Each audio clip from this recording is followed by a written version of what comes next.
Hello everyone, welcome to another episode of Transmission Whine, that bit where I talk to you for a while. I'm still working on getting this turned into podcast form, and if by the time this goes live I've succeeded, you'll see some details in the description for how to download it.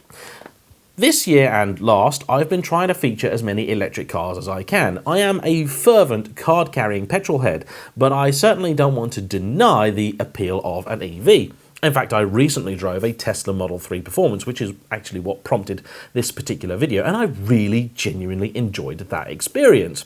But it's still not simple making the transition from fossil fuel to electric for everybody. There's one particular company that I think were doing things very, very right and now have done something very, very wrong. That is Ionity.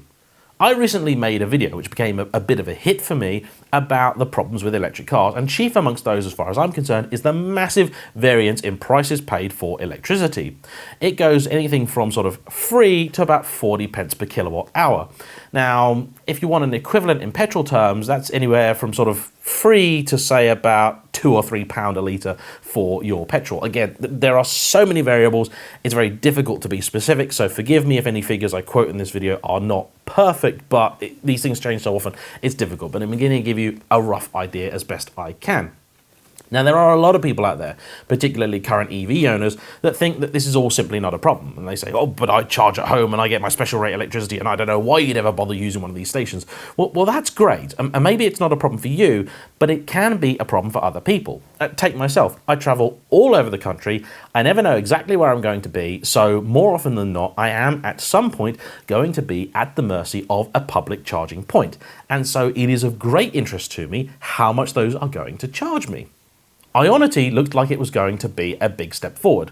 It's a fairly new company, it's only a couple of years old, and it's owned by a consortium of car makers, BMW, VAG, Ford, Mercedes, and I suppose it's their attempt to take on the Tesla supercharger network. It's actually pretty trick.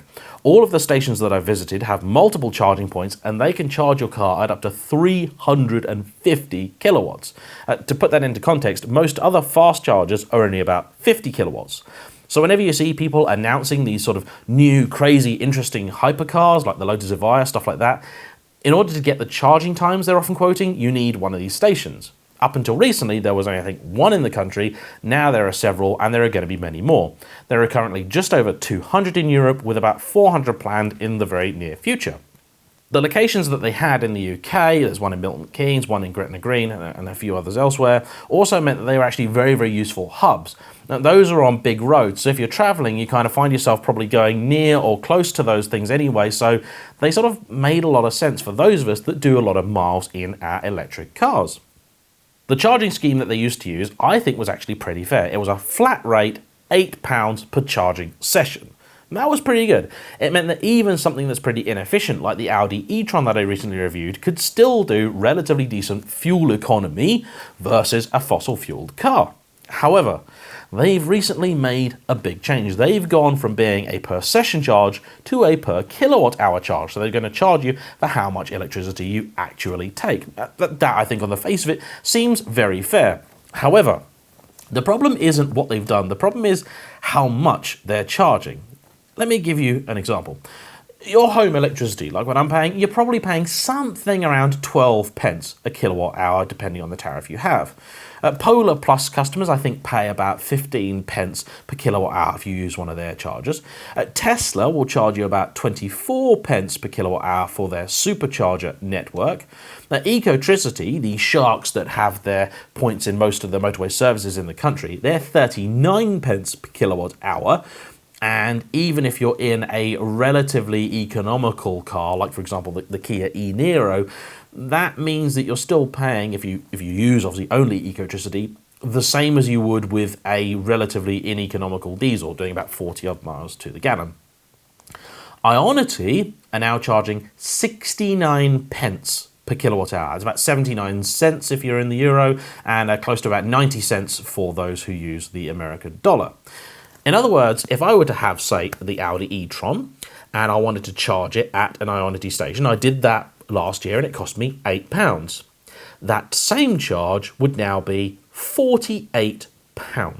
I did some rough maths, and that means that running an E-Tron using Ionity's charging tariff would now cost me slightly more than the 6-litre V12 BMW 7 Series that I own. That's not cool. The fact that Ionity is owned by this consortium of car makers would sort of make you think they want to have it as something of a loss leader. It's a way of persuading people to come away from Tesla and to buy cars from these other manufacturers. And for a little while, it seemed to all be going very, very well. This is a complete sideways move, and I think it's flabbergasted a lot of people. I feel especially sorry for people that have just bought an EV on the back of using one of these very regularly, and for people that travel, you are going to have to. The commercial sector in particular, I think, is often overlooked when it comes to electric cars. And for people like that, you're going to be using one of these stations on a frequent basis because you simply aren't going to be able to have the luxury of waiting to charge a car at a slow point or at home or whatever.